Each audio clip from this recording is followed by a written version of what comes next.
Mi nuera me llamó mueble viejo y me quitó mi cuarto, pero lo que encontró en mi cajón la dejó pálida.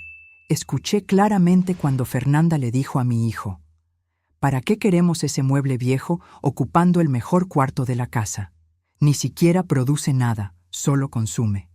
Es hora de que ese trasto se vaya al cuarto de servicio, donde le corresponde. Yo estaba parada justo detrás de la puerta de la cocina, con una taza de té de manzanilla entre mis manos temblorosas, y sentí cómo el vapor se enfriaba al mismo tiempo que algo dentro de mi pecho se quebraba. Llevaba 67 años de vida, 43 de ellos dedicados a criar a ese hombre que ahora guardaba silencio mientras su esposa me comparaba con un objeto descartable. Y lo peor no fue el insulto. Lo peor fue escuchar la voz de mi hijo Rodrigo, respondiéndole con un suspiro cansado: «Tienes razón, amor, ya hablaré con ella mañana. Antes de continuar, cuéntame de dónde me estás viendo. Me alegra saber hasta dónde llega mi historia, y considera suscribirte al canal. Me llamo Esperanza del Carmen Villanueva, aunque hace mucho tiempo que nadie me llama por mi nombre completo. Para mi hijo soy simplemente mamá, cuando se acuerda de dirigirme la palabra. Para Fernanda, mi nuera, soy la suegra, pronunciado siempre con ese tono despectivo que reservamos para las palabras que nos manchan la boca. Y para mis 3 nietos, que tienen 12, 9 y 6 años, soy la abuela que vive en el cuarto del fondo, la que huele a lavanda y a tiempos antiguos, la que guarda secretos en cajones que nadie se ha molestado jamás en abrir. Pero déjenme contarles cómo llegué a esta situación, porque las historias de dolor nunca comienzan con el dolor mismo, sino mucho antes, cuando plantamos sin saberlo las semillas de nuestra propia desgracia. Rodrigo nació un martes lluvioso de abril de 1982, en una clínica pequeña del centro de Guadalajara que ya no existe. Recuerdo el olor a desinfectante mezclado con el aroma de las gardenias que mi madre había traído en un ramo improvisado, y recuerdo también el rostro de mi esposo Aurelio, que lloraba sin vergüenza mientras sostenía por primera vez a nuestro único hijo. «Este niño va a ser alguien importante», me dijo aquella noche, acariciando los deditos diminutos que se aferraban a su dedo índice. «Le vamos a dar todo lo que nosotros nunca tuvimos». Y vaya que cumplimos esa promesa. Aurelio trabajaba 12 horas diarias en una fábrica de autopartes, turnos que le destrozaban la espalda y le robaban los domingos. Yo cosía vestidos de novia por encargo, bordaba manteles para las señoras del fraccionamiento Providencia, tejía suéteres que vendía en el tianguis de los sábados. Entre los dos juntábamos apenas lo suficiente para pagar la hipoteca de nuestra casita en la colonia Jardines del Bosque, pero siempre había dinero para las colegiaturas de Rodrigo, para sus uniformes nuevos cada año, para los libros que pedía y los cursos de inglés que necesitaba. Recuerdo una Navidad. Rodrigo tendría unos 8 años cuando me pidió una bicicleta azul con llantitas plateadas que había visto en el aparador de Liverpool. Costaba lo que yo ganaba en 3 meses de bordar manteles.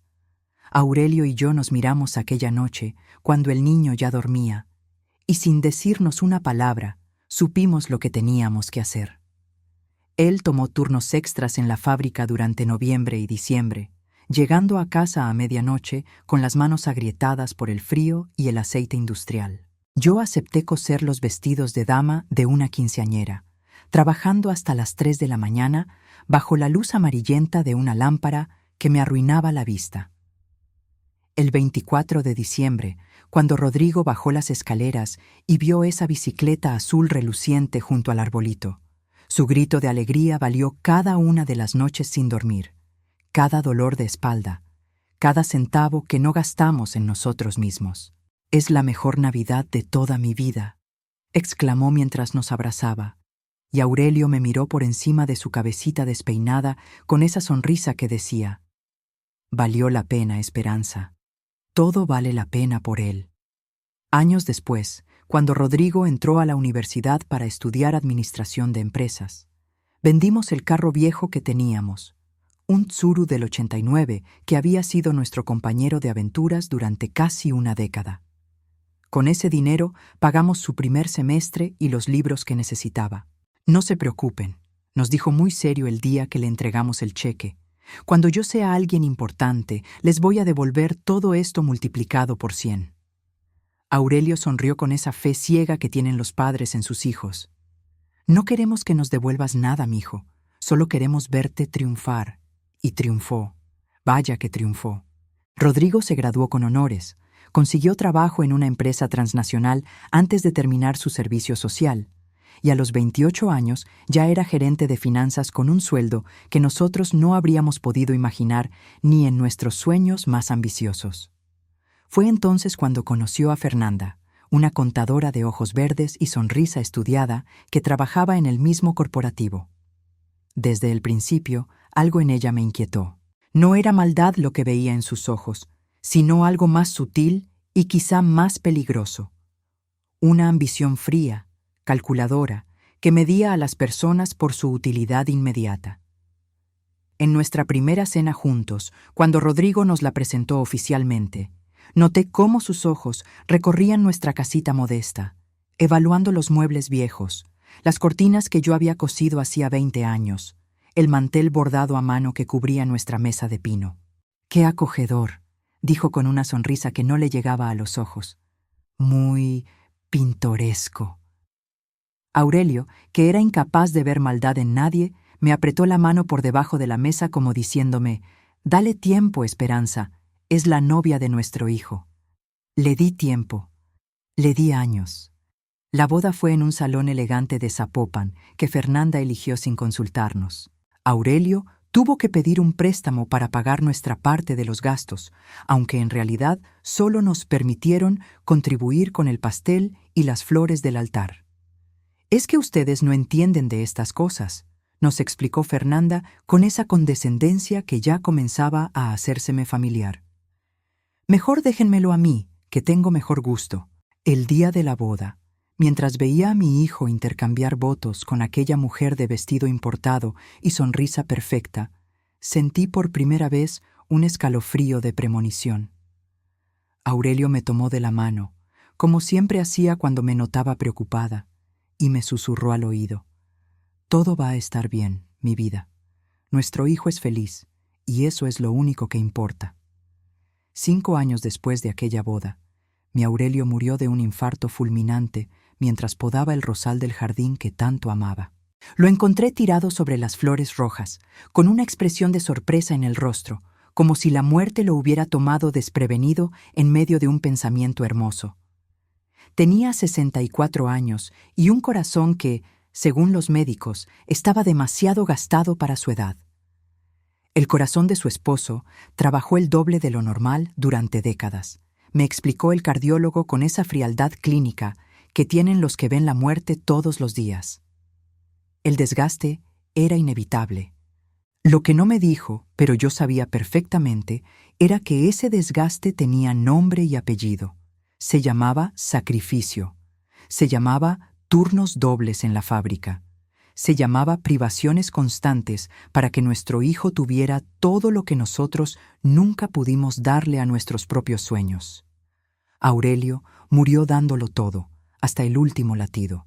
El funeral fue un asunto breve y funcional. Fernanda organizó todo con la eficiencia de quien planea una junta de negocios.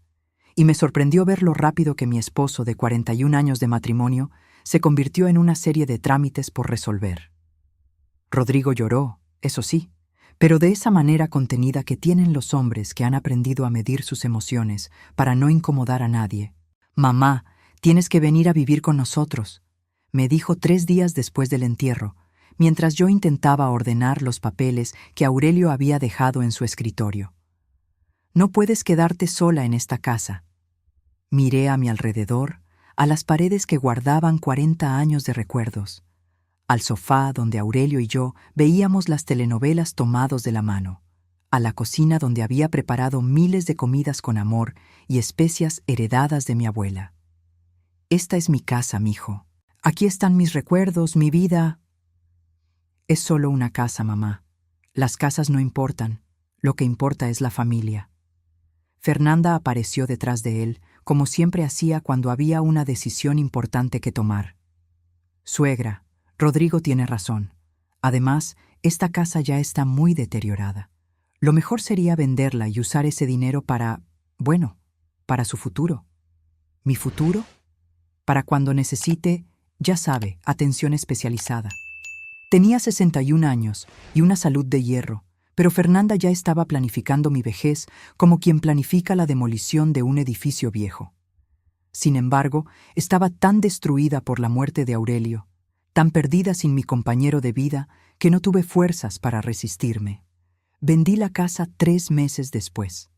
Con ese dinero, Rodrigo y Fernanda ampliaron su residencia en Puerta de Hierro, añadiendo una habitación en la planta alta que sería exclusivamente mía. «Vas a tener tu propio espacio, mamá», me prometió mi hijo mientras firmaba los papeles de la venta. «Va a ser como tener tu propia casita, pero con nosotros cerca para cuidarte». Lo que no me dijo fue que ese dinero, el fruto de toda una vida de trabajo y sacrificio, también serviría para remodelar la cocina integral que Fernanda tanto quería, para construir la alberca climatizada donde mis nietos nunca me invitaban a nadar, para comprar el carro del año que mi nuera presumía en sus reuniones de amigas. El primer año en casa de mi hijo fue tolerable. Tenía mi habitación, efectivamente espaciosa y con vista al jardín, donde había instalado mis pocas pertenencias. La mecedora de mimbre que había sido de mi madre, el tocador antiguo con espejo biselado que Aurelio me regaló en nuestro 10º aniversario, y un pequeño baúl de madera donde guardaba mis tesoros más preciados, esos que nadie más que yo conocía. Me adapté a una rutina silenciosa. Me levantaba temprano para no molestar a nadie, desayunaba sola en la cocina antes de que Fernanda bajara, y pasaba las mañanas en mi cuarto leyendo o bordando. A veces bajaba a ver a mis nietos cuando regresaban de la escuela, pero Fernanda siempre encontraba alguna excusa para alejarlos de mí. «Los niños tienen tarea, suegra. Sophie tiene clase de ballet. Emi debe practicar piano. Juanito necesita descansar». Los domingos, cuando la casa se llenaba de visitas, yo era relegada a mi habitación como un secreto incómodo que había que esconder. «Es que mi mamá se cansa mucho con las visitas», le explicaba Rodrigo a sus amigos. «Prefiere descansar en su cuarto». Nadie me preguntaba nunca qué prefería yo. Pero el verdadero infierno comenzó cuando Fernanda quedó embarazada por 4ª vez, 6 años después de que yo llegué a vivir con ellos. «Necesitamos más espacio», anunció una noche durante la cena, acariciándose el vientre apenas abultado. «El nuevo bebé necesitará un cuarto propio, y la verdad es que el cuarto de tu madre es el único que tiene el tamaño adecuado». Rodrigo frunció el ceño, y por un segundo vi un destello de la persona que alguna vez había sido. «Pero mamá está instalada ahí, Fer. Es su espacio desde hace años. ¿Y qué propones? ¿Que pongamos al bebé en el cuarto de servicio?» La pregunta quedó flotando en el aire como una sentencia ya dictada. Yo permanecí en silencio, mirando mi plato de sopa que se enfriaba lentamente, sintiendo cómo mi destino se decidía a 3 sillas de distancia. «Podemos acomodar a tu mamá en el cuarto de atrás», continuó Fernanda con esa voz práctica que usaba para resolver problemas. «Es más pequeño, sí, pero ella no necesita tanto espacio. Ya casi no tiene cosas. Mamá tiene sus muebles, su mecedora, pues puede vender esa mecedora vieja. De verdad, Rodrigo, ya es hora de que tu madre entienda que no puede vivir en el pasado para siempre. Esto no es un museo de antigüedades». Esa noche, cuando todos dormían, lloré en silencio abrazando la mecedora de mi madre, esa silla de mimbre donde ella me había mecido de niña, donde yo había mecido a Rodrigo durante sus primeros meses de vida, donde Aurelio y yo nos habíamos sentado tantas noches a soñar con un futuro que nunca llegó como imaginamos. Al día siguiente, Fernanda entró a mi habitación sin tocar, como siempre hacía, y me informó que ya había hablado con Rodrigo y que mi traslado al cuarto de servicio sería lo mejor para todos. «Pero mis cosas no van a caber ahí», protesté con voz débil. «Suegra, tiene que entender algo. Esta casa es de Rodrigo y mía. Usted vive aquí por nuestra generosidad, no por derecho. Ya va siendo hora de que se adapte a las circunstancias en lugar de esperar que todos nos adaptemos a usted». Me miró con esos ojos verdes que alguna vez me parecieron hermosos y que ahora solo reflejaban una frialdad mineral. Además, seamos honestas, ¿para qué quiere tanto espacio? Ya no cose, ya no recibe visitas, ya no hace nada productivo. Es como tener un mueble viejo ocupando la mejor habitación de la casa. Un mueble que solo acumula polvo y consume recursos. Me quedé helada, incapaz de responder, mientras Fernanda abría las puertas de mi closet y comenzaba a revisar mi ropa con esa eficiencia despiadada que la caracterizaba. Esto puede ir a donación. Esto también. ¿Para qué quiere tantos suéteres tejidos? Ya ni siquiera teje. Esos los tejí yo misma, pues ya no los necesita. ¿Y este tocador? Se detuvo frente al mueble antiguo que Aurelio me había regalado, pasando los dedos por la madera labrada con un gesto de desdén. Esto definitivamente no cabe en el cuarto de atrás. Tendremos que venderlo o tirarlo. Ese tocador me lo regaló Aurelio, no pueden tirarlo. Fernanda suspiró como si yo fuera una niña caprichosa que no entiende de razones adultas. Suegra, su esposo lleva muerto años. No puede aferrarse a cosas materiales para siempre. Los muertos no regresan por más que uno guarde sus regalos. Las lágrimas comenzaron a correr por mis mejillas, pero Fernanda ni siquiera pareció notarlas. Siguió revisando mis pertenencias, apartando lo que consideraba útil de lo que clasificaba como basura sentimental. Cuando llegó al pequeño baúl de madera que yo guardaba en el fondo del closet, la detuve con una firmeza que me sorprendió a mí misma. Ese baúl no lo tocas. Fernanda arqueó una ceja, divertida por mi repentina rebeldía. ¿Y qué tiene de especial? ¿Más recuerdos polvorientos? Son mis cosas personales, mis papeles. ¿Papeles? ¿Qué papeles puede tener usted que sean tan importantes? No le respondí. Solo sostuve su mirada hasta que ella, con un encogimiento de hombros, decidió que ese baúl viejo no valía la pena de una discusión. Como quiera, pero el resto de estas cosas se van mañana. Tiene 24 horas para decidir qué quiere conservar, y le advierto que en el cuarto de atrás solo hay espacio para lo esencial. Se fue dejando tras de sí un rastro de su perfume caro, ese aroma floral y sintético que a mí siempre me había parecido el olor de la falsedad disfrazada de elegancia. Esa noche no dormí. Me senté en la mecedora de mi madre, meciéndome suavemente en la oscuridad, recordando todas las veces que esa silla había sido mi refugio. Recordé a mi madre cantándome canciones de cuna mientras el sol de la tarde entraba por las ventanas de nuestra casa humilde en el barrio de Analco. Recordé las noches de insomnio con Rodrigo recién nacido, cuando lo mecía durante horas hasta que el llanto cedía y sus ojitos se cerraban confiando plenamente en mis brazos. Recordé a Aurelio, ya enfermo del corazón, aunque ninguno de los dos lo sabía, sentado a mi lado en esta misma mecedora, tomándome de la mano mientras veíamos caer la lluvia de agosto.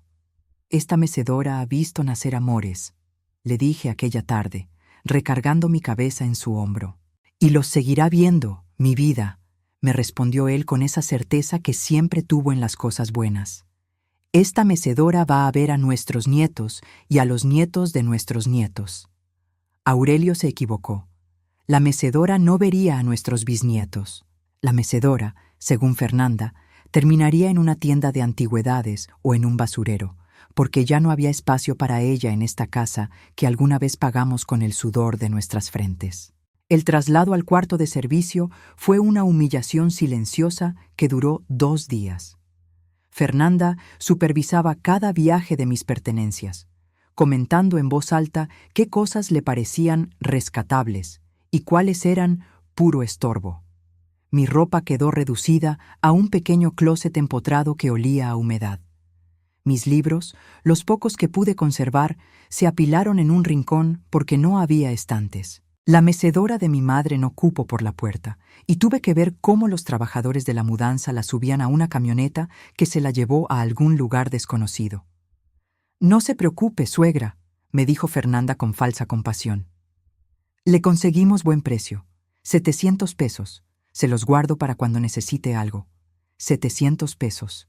Ese fue el valor que mi nuera le puso a 3 generaciones de recuerdos, a las noches de canciones de cuna, a los abrazos de Aurelio en las tardes de lluvia. El tocador de Aurelio corrió la misma suerte. Una señora de las Águilas lo quiere para su casa de playa, me informó Fernanda como si me estuviera dando buenas noticias. Le gustó mucho el estilo vintage. Así, en 48 horas, toda mi vida se redujo a un cuarto de 3 por 4 metros con una ventana que daba al muro del vecino, un baño compartido que también usaba la señora que venía a limpiar 3 veces por semana, y un catre de metal que Fernanda consideró perfectamente funcional para alguien de su edad. Solo me quedó el baúl. Ese pequeño baúl de madera que mi nuera despreció por considerarlo sin valor, sin saber que dentro de él guardaba algo que cambiaría todo. Los meses que siguieron fueron los más duros de mi vida, peor que la muerte de Aurelio, porque al menos cuando él murió, yo todavía tenía dignidad, todavía tenía un espacio propio, todavía era alguien. En casa de mi hijo me convertí en un fantasma, una presencia incómoda que todos preferían ignorar. Mis nietos dejaron de visitarme por completo. Fernanda les había prohibido entrar a esa parte de la casa con la excusa de que la abuela necesita descanso. La realidad era otra, le avergonzaba que sus hijos vieran dónde habían relegado a su propia abuela. Era más fácil pretender que yo no existía. Las comidas las hacía sola, siempre después de que la familia terminara, alimentándome de las sobras que encontraba en el refrigerador. «Es que suegra come tan poquito», le explicaba Fernanda a sus amigas cuando venían de visita. «Ya saben cómo son los viejitos, pierden el apetito».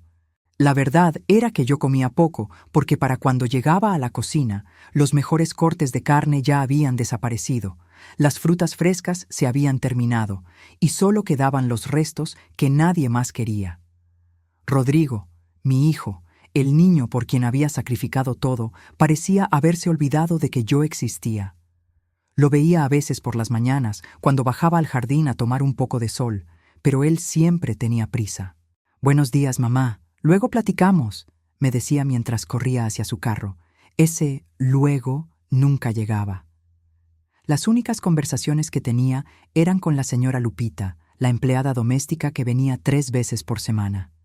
Era una mujer de mi edad, con las manos curtidas por años de trabajo ajeno, que me miraba con una mezcla de compasión y reconocimiento. «No se mortifique, doña Esperanza», me decía mientras limpiaba mi pequeño cuarto. «Dios sabe quiénes son los buenos y quiénes son los malos. Ya le llegará su momento de justicia». «¿Usted cree, Lupita?» «Yo lo sé, doñita. Llevo 30 años trabajando en casas de ricos y siempre he visto lo mismo. Los que tratan mal a sus viejos terminan pagándolo de alguna manera. Es ley de vida». Lupita se convirtió en mi única aliada en esa casa hostil. Ella me traía de vez en cuando una fruta fresca o un pan dulce escondido en su bolsa, pequeños gestos de humanidad en medio del desierto afectivo en que se había convertido mi existencia. El bebé de Fernanda nació en octubre, una niña rubia de ojos claros que bautizaron Valentina. Mi antiguo cuarto se transformó en una nursery de revista, con muebles importados y una decoración que debió costar lo que yo ganaba en un año de coser vestidos de novia. Desde mi ventana que daba al muro del vecino, a veces escuchaba los arrullos y las risas que venían de esa habitación que había sido mía. Nunca me invitaron a conocer a la bebé. «Es que Valentina es muy delicada», me explicó Rodrigo un día que me atreví a preguntar. «Fernanda prefiere que no tenga contacto con... Bueno, ya sabes cómo es ella con los gérmenes». «¿Gérmenes? ¿Eso era yo para mi nuera? ¿Un germen del que había que proteger a sus hijos?» Pero lo peor estaba por llegar. Era una tarde de diciembre, 3 semanas antes de Navidad. Yo estaba en mi cuarto, sentada en el borde del catre, hojeando un viejo álbum de fotos que había logrado rescatar del expurgo de Fernanda. En las imágenes amarillentas, Rodrigo sonreía con su bicicleta azul de llantitas plateadas, Aurelio me abrazaba frente al rosal del jardín que ya no existía, y yo, una esperanza más joven y más llena de sueños, miraba a la cámara sin saber lo que el futuro le deparaba. Escuché pasos acercándose a mi puerta, pasos decididos, impacientes, pasos que reconocí de inmediato. Fernanda entró sin tocar, como siempre. Pero esta vez traía algo en las manos, mi baúl, mi pequeño baúl de madera, el único tesoro que me quedaba. Encontré esto en el closet, dijo aventándolo sobre el catre, al lado mío. Estaba estorbando donde guardamos los adornos de Navidad. Es mi baúl, tiene mis papeles. Sí, ya lo abrí. El corazón se me detuvo. ¿Qué hiciste qué? Fernanda me miró con una expresión que nunca le había visto. Sus ojos verdes, usualmente fríos y calculadores, ahora brillaban con algo parecido al desconcierto, o quizá al miedo. ¿Por qué nunca nos dijo nada?, me preguntó con voz tensa. ¿Decirles qué? Ella sacó del baúl un folder amarillento, grueso, lleno de documentos que yo conocía de memoria porque los había leído miles de veces durante los últimos años, en silencio, en la soledad de mis noches sin sueño. «Esto», dijo Fernanda agitando los papeles frente a mi cara. «¿Por qué nunca nos dijo nada de esto?» Me levanté despacio, con una calma que me sorprendió a mí misma. Le quité los papeles de las manos y los acomodé sobre el catre, uno por uno, como quien ordena las piezas de un rompecabezas que solo ella puede ver completo. «Porque nunca me preguntaron», respondí mirándola directamente a los ojos. «Ustedes asumieron que yo era solo un mueble viejo, ¿recuerdas? Un mueble viejo que no produce nada y solo consume recursos. ¿Para qué iba a molestarlos con mis cosas?» Fernanda palideció. La vi tragar saliva, buscando las palabras que siempre le venían tan fácil, pero que ahora parecían habérsele atragantado en la garganta. Pero esto cambia todo. ¿Cambia todo? ¿Ahora cambia todo? Me escuché reír, una risa seca, sin alegría, que salía de algún lugar profundo donde había guardado años de humillaciones. «Ahora que descubriste lo que hay en esos papeles, ¿de repente cambió todo? ¿Ya no soy un mueble? ¿Ya no soy un germen del que hay que proteger a tus hijos?» La puerta del cuarto se abrió de golpe. Era Rodrigo, atraído seguramente por el tono de nuestra conversación. «¿Qué está pasando aquí?» Fernanda se volvió hacia él con una expresión que mezclaba culpa y urgencia. Tu madre tiene... ¿Qué tiene mi madre?» No dejé que Fernanda terminara. Recogí los papeles del catre y los extendí sobre la cama para que mi hijo pudiera verlos. «Tengo, mijo, el testamento de tu padre». Rodrigo frunció el ceño, confundido. «Pero papá no dejó testamento. Siempre dijiste que... Siempre dije que no tenía nada que heredarte porque todo estaba a mi nombre». Lo cual era cierto. La casa, los ahorros, todo estaba a nombre de tu madre. Pero lo que nunca te conté fue qué hizo tu padre con ese todo. Señalé el primer documento, una escritura notarial con sellos oficiales y firmas que databan de hace más de 15 años. Tu padre y yo compramos la casa de Jardines del Bosque en 1983. Pagamos la hipoteca durante 15 años, con sacrificios que tú nunca supiste porque te los ahorramos. Lo que tampoco supiste es que en 2005, cuando tú llevabas ya unos años trabajando en la empresa, tu padre invirtió nuestros ahorros de toda la vida en un terreno en Puerto Vallarta. Rodrigo miró los papeles sin entender. ¿Un terreno en Puerto Vallarta?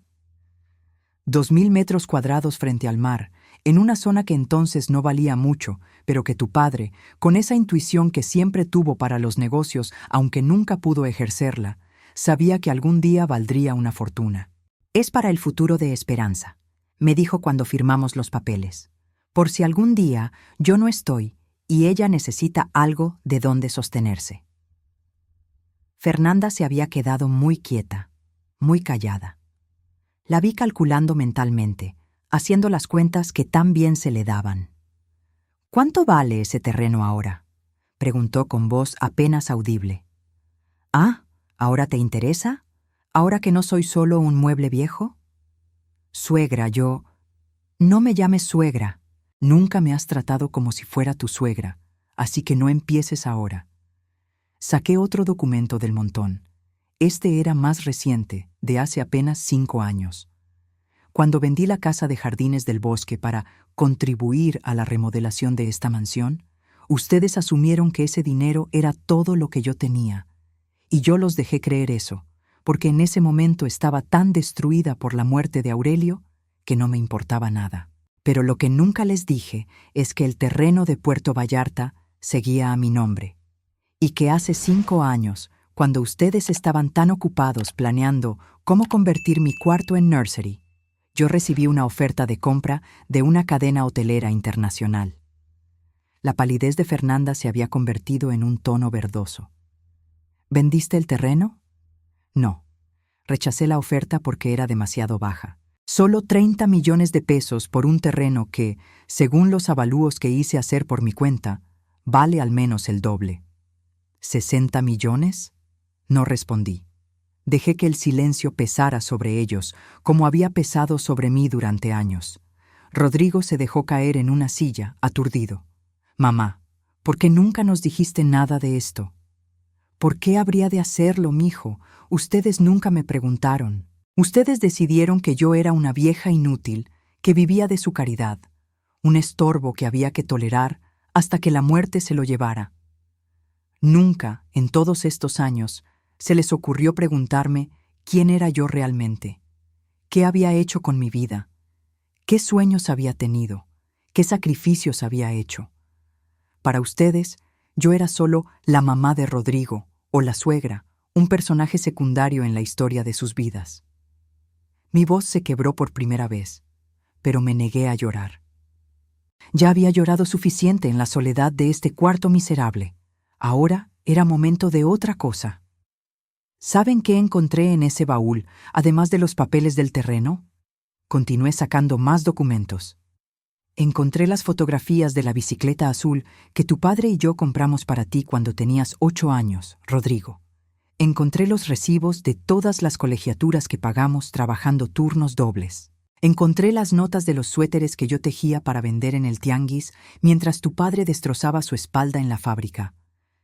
Saqué una hoja doblada, amarillenta por el tiempo, y encontré esto, una carta que tu padre me escribió un mes antes de morir, cuando ya sabía que su corazón no aguantaría mucho más.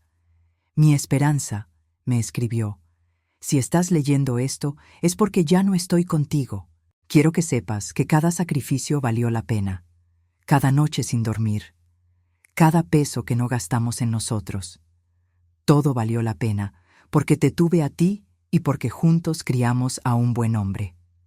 Cuida ese terreno de Puerto Vallarta como si fuera yo mismo, porque ahí puse todo mi amor por ti.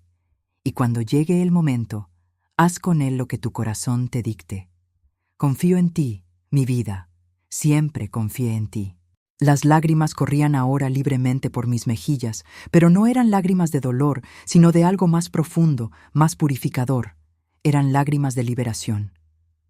«Tu padre confió en mí», dije mirando a Rodrigo directamente a los ojos. «El hombre que te dio la vida y que trabajó hasta matarse para que tú tuvieras un futuro, ese hombre confió en mí hasta el último día. ¿Y tú? ¿Tú en quién confiaste, mijo? ¿En la mujer que me llamó mueble viejo? ¿En la que me quitó mi cuarto para convertirlo en un escaparate para su hija? ¿En la que me relegó al cuarto de servicio como si fuera la empleada doméstica de mi propia familia?» Rodrigo abrió la boca para decir algo, pero ningún sonido salió. Por primera vez en años, mi hijo no tenía palabras. Fernanda, sin embargo, ya estaba recuperando la compostura. La vi reordenar sus facciones, preparando seguramente alguna disculpa estratégica, algún intento de reconciliación motivado más por el valor de mi terreno que por genuino arrepentimiento. «Doña Esperanza», comenzó con esa voz melosa que usaba cuando quería algo, «creo que ha habido muchos malentendidos entre nosotras. Yo nunca quise... Ahórratelo». Mi voz sonó tan firme que ella misma retrocedió un paso. «He tenido mucho tiempo para pensar en este cuarto que me asignaste». Continué recogiendo mis papeles y guardándolos cuidadosamente en el baúl. «Mucho tiempo para recordar quién soy y de dónde vengo. ¿Y sabes qué descubrí?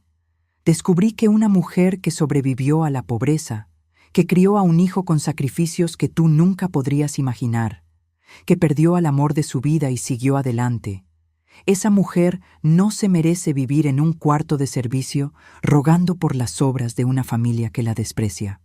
Me volví hacia mi hijo, que seguía paralizado en la silla. Mañana a primera hora voy a salir de esta casa. Tengo una amiga en Tlaquepaque.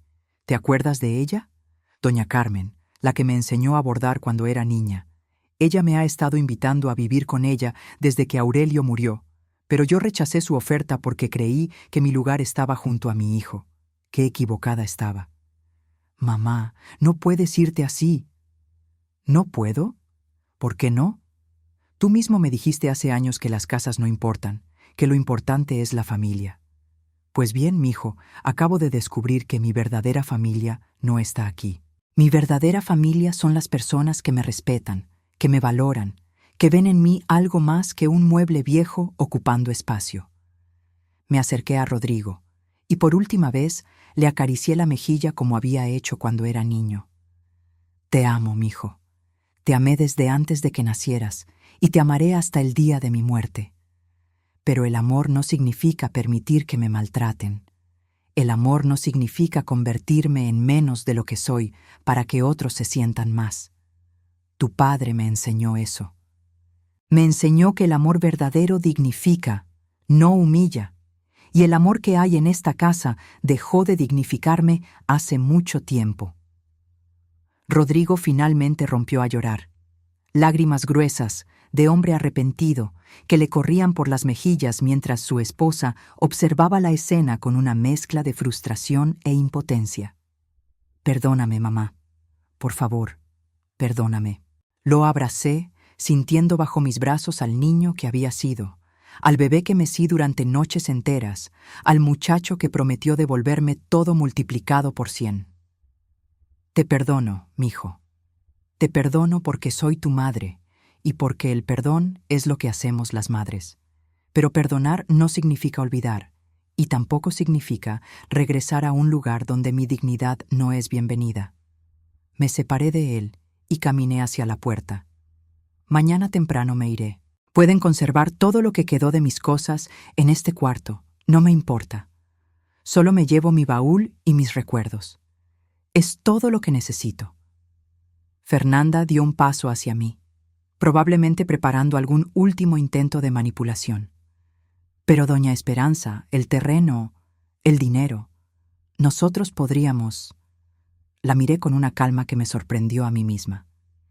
El terreno va a quedarse exactamente donde está, acumulando valor, hasta que yo decida qué hacer con él. Y te aseguro, Fernanda, que en mis planes no aparece la mujer que me llamó mueble viejo. Salí del cuarto sin mirar atrás. Esa noche dormí mejor de lo que había dormido en años. No sé si fue la paz de haber dicho finalmente la verdad o la certeza de que al día siguiente comenzaría una nueva vida. Pero por primera vez en mucho tiempo no soñé con Aurelio, ni con la casa de jardines del bosque, ni con todo lo que había perdido. Soñé con el mar, con las olas rompiendo contra una playa que nunca había visitado, pero que de alguna manera sabía que me estaba esperando. A la mañana siguiente, doña Carmen llegó a buscarme en su camioneta vieja, una combi destartalada que olía a flores secas y a incienso de copal. La había llamado la noche anterior y apareció a las 7 de la mañana con una sonrisa que iluminaba su rostro arrugado. Ya era hora, Esperanza, me dijo abrazándome en la puerta. Ya era hora de que salieras de aquí. Rodrigo intentó detenerme.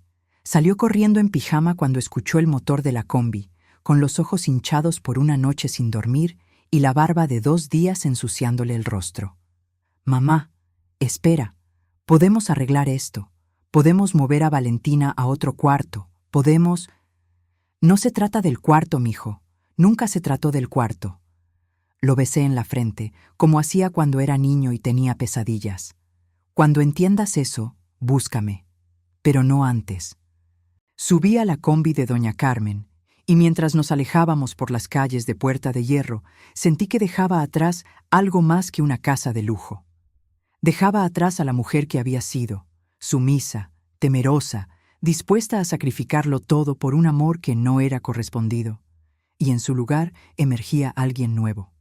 Alguien que había estado dormida durante demasiado tiempo. La casa de doña Carmen en Tlaquepaque era pequeña, colorida, llena de macetas con geranios y jazmines que perfumaban el aire con una fragancia natural, auténtica, muy diferente al perfume sintético de Fernanda. Mi cuarto era modesto, pero acogedor, con una ventana que daba a un patio interior donde un limonero centenario dejaba caer su sombra fresca. «Es humilde, pero es tuyo», me dijo Carmen el primer día. «Aquí nadie te va a tratar como si sobraras». Y así fue. Los primeros meses fueron de sanación. Me dediqué a recuperar las cosas que había abandonado.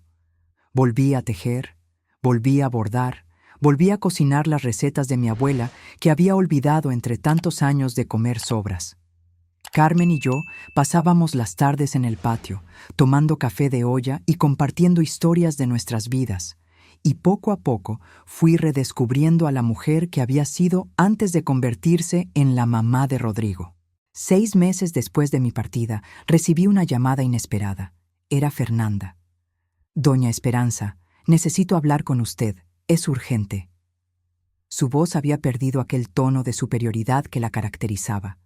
Sonaba cansada, derrotada incluso. «Te escucho». «No es por teléfono. ¿Puedo ir a verla?»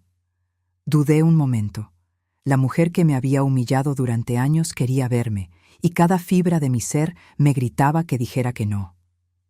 Pero otra parte, esa parte de mí que Aurelio tanto amaba, me recordó que la venganza nunca fue mi estilo. «Ven el domingo a las 11, te doy la dirección».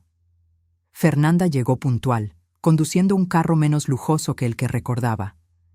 Noté que se había adelgazado, que tenía ojeras profundas, que su cabello ya no brillaba con ese lustre artificial que antes ostentaba. «Gracias por recibirme», dijo sentándose en la silla que le ofrecí en el patio. «¿Qué necesitas, Fernanda?» Ella guardó silencio un momento, mirándose las manos como si buscara las palabras en sus uñas recién pintadas. «Rodrigo y yo nos estamos divorciando». No supe qué responder. La noticia me tomó por sorpresa, pero no me causó la alegría que quizá debería haber sentido. ¿Por qué? Porque después de que usted se fue, todo cambió. Rodrigo empezó a cuestionarlo todo. Nuestra relación, cómo tratamos a su madre, qué clase de personas somos. Peleábamos todo el tiempo. Él me culpaba de haberla echado de casa. Yo le echaba en cara su cobardía durante todos esos años. Los niños empezaron a tener problemas en la escuela. Valentina dejó de dormir por las noches. Todo se vino abajo. Tomó aire antes de continuar. Hace 3 meses, Rodrigo me confesó que no me amaba, que probablemente nunca me había amado de verdad, que se casó conmigo porque yo representaba el éxito que sus padres siempre quisieron para él, y que cuando vio cómo yo trataba a su madre, se dio cuenta de que había elegido a la persona equivocada. Fernanda levantó la mirada, y por primera vez vi algo parecido a la honestidad en sus ojos. Tenía razón, ¿sabe? Yo nunca la vi como una persona. La vi como un obstáculo, como una carga, como un recordatorio de los orígenes humildes de Rodrigo que a mí me avergonzaban. Y cuando la llamé mueble viejo, lo decía en serio. Genuinamente creía que usted no servía para nada. El dolor en su voz era real. No era el dolor de quien ha perdido privilegios, sino de quien finalmente se enfrenta a la verdad de quién es. ¿Por qué me cuentas todo esto, Fernanda? ¿Qué esperas que haga? Ella sacó un sobre de su bolso y me lo extendió. No espero que haga nada. Solo quería pedirle perdón, aunque sé que no lo merezco, y quería entregarle esto. Abrí el sobre. Dentro había un cheque a mi nombre por una cantidad considerable. «Es el dinero de la mecedora y del tocador», explicó Fernanda, «más los intereses de estos años, y algo extra de mi propio bolsillo. No es mucho comparado con lo que vale su terreno, pero es todo lo que puedo ofrecerle». Miré el cheque durante un largo momento. Luego lo rompí en 2 y se lo devolví. «No quiero tu dinero, Fernanda.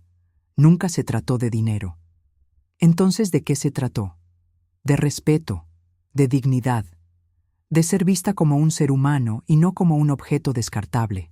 Esas cosas no se compran con cheques». Fernanda asintió despacio, aceptando mis palabras sin intentar rebatirlas. «¿Hay algo que pueda hacer para remediar lo que pasó?» Lo pensé un momento. «Hay algo, sí. Puedes criar a mis nietos de manera diferente a como me trataste a mí. Puedes enseñarles que los viejos no son muebles, que los padres no son cargas, que la familia es más que un contrato de conveniencia. Si haces eso, si realmente cambias la manera en que ves a los demás, entonces quizá algún día pueda perdonarte de verdad. Fernanda se fue media hora después, con los ojos llorosos, pero con algo diferente en su postura. No sé si realmente cambió después de esa conversación, pero me gusta pensar que al menos lo intentó. Rodrigo vino a verme un mes después, solo, sin abogados ni pretextos. Se sentó en el mismo lugar donde había estado su exesposa y lloró como no lo había visto llorar desde que era niño. «Perdóname, mamá, por favor, perdóname». Lo abracé largamente, sintiendo cómo sus lágrimas me mojaban el hombro. «Ya te perdoné, mijo. Te perdoné desde el día que me fui. Entonces, ¿por qué no vuelves a casa? Fernanda ya no está. Los niños te extrañan. Yo te extraño». Lo miré con todo el amor que una madre puede sentir por su hijo, ese amor que sobrevive a las decepciones, a las traiciones, a los años de indiferencia. «No voy a volver a esa casa, Rodrigo. No porque te guarde rencor, sino porque ya encontré mi lugar. Aquí, con Carmen, he redescubierto quién soy. He vuelto a tejer, a cocinar, a reír. He vuelto a ser Esperanza, no solo la mamá de Rodrigo. Pero puedo cambiar, puedo ser mejor hijo. Y te creo, mijo. Creo que puedes cambiar y que vas a ser mejor. Pero ese cambio no depende de que yo vuelva a vivir contigo. Ese cambio tiene que venir de adentro, de tu propia decisión de valorar a las personas que te aman». Le tomé las manos entre las mías. «Quiero que me visites. Quiero conocer a mis nietos de nuevo, pero esta vez como abuela de verdad, no como el fantasma del cuarto de servicio. Quiero que me llames por teléfono, que me cuentes cómo te va, que me pidas consejos aunque no me hagas caso. Quiero ser parte de tu vida, pero desde mi propio espacio, con mi propia dignidad». Rodrigo asintió, limpiándose las lágrimas con el dorso de la mano. «Te amo, mamá. Y yo a ti, mi hijo, siempre». Han pasado 3 años desde aquella conversación. Rodrigo viene a visitarme cada 2 semanas, a veces con los niños, a veces solo. Sofía, Emiliano y Juanito han aprendido a quererme de verdad, a verme como algo más que la abuela del cuarto de servicio. Y Valentina, la pequeña que nació cuando me quitaron mi cuarto, es ahora mi compañera de tardes de tejido, fascinada con las historias que le cuento de su abuelo Aurelio y de tiempos que ella nunca conoció. El terreno de Puerto Vallarta sigue ahí, acumulando valor como predijo Aurelio. Hace un año recibí otra oferta de compra, esta vez por 80 millones de pesos. La rechacé de nuevo, no porque necesite más dinero, sino porque he decidido que ese terreno se convertirá en algo especial. El mes pasado firmé los papeles para comenzar la construcción de un albergue para mujeres mayores en situación de abandono. Se llamará Casa Aurelio, en honor al hombre que tuvo la visión de comprar ese pedazo de tierra pensando en mi futuro. Cuando esté terminado, ninguna mujer tendrá que vivir en el cuarto de servicio de sus propios hijos, ninguna será tratada como un mueble viejo, ninguna tendrá que elegir entre su dignidad y su familia. Porque eso aprendí en estos años, que la familia no es solo la sangre que compartimos, sino el respeto que nos damos. Que el amor verdadero no humilla ni descarta, sino que dignifica y celebra. Y que nunca, nunca es demasiado tarde para redescubrir quiénes somos y reclamar el lugar que merecemos en el mundo. A veces, en las tardes tranquilas de Tlaquepaque, cuando el sol se pone detrás del limonero y el aroma de los jazmines llena el patio, saco el baúl de madera que salvé de aquella casa y releo la carta de Aurelio. «Confío en ti, mi vida», me escribió hace tantos años. «Siempre confié en ti. Y ahora, finalmente, yo también confío en mí». Si esta historia te tocó el corazón, si en algún momento te viste reflejada en mis palabras, te invito a que veas el siguiente video. Porque todas tenemos una historia que contar, un dolor que sanar, un renacer que celebrar. Y mientras haya alguien escuchando, ninguna de nosotras está sola.